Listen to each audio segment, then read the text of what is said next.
Soybean 4,000वर आलं, त्याचं उत्पन्न खर्च 10 पटीने वाढला. हे शेतकऱ्याचं उत्पन्न दुप्पट करणार होते. शेतकऱ्याच्या नावावरती 12,000 रुपये वर्षाला टाकतात, पण खताची जी भाववाढ झाली त्याच्यामध्ये तुमचे किती पैसे जातात कधी विचार केलाय का? काहीच उरत नाही तुमच्या हातामध्ये. हे सरकार रूपी राक्षस तुमच्या हातामध्ये धतुरा देतात. मतदानाच्या वेळी तुम्हाला गोड बोलतात, तुम्ही पण त्यांचेच होतात. मतदान देतात आणि शेवटी आपल्यावरती ही वेळ येते. आपल्याला एक व्हावं लागेल. शेतकऱ्यांची एकजूट झाली तरच आपण कुठेतरी टिकणार आहोत, नाही तर शेती हळूहळू कमी होणार, शेतकरी संपत जाणार आणि आपण उरणार फक्त हाडामासाची माणसं.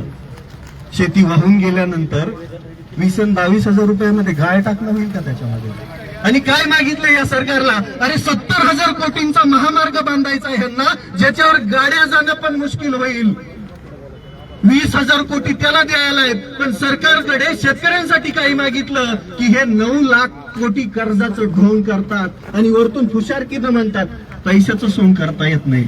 यांनी अख्ख्या लाजा सोडल्या, अख्ख्या.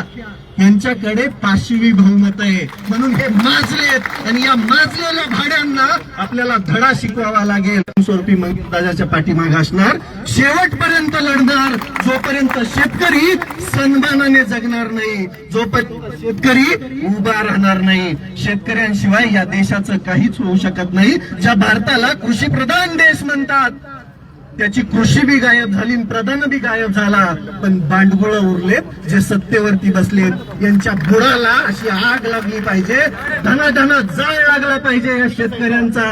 त्यावेळेस हे सुधारणार, नाहीतर हे असेच माजलेलेच राहणार. यांना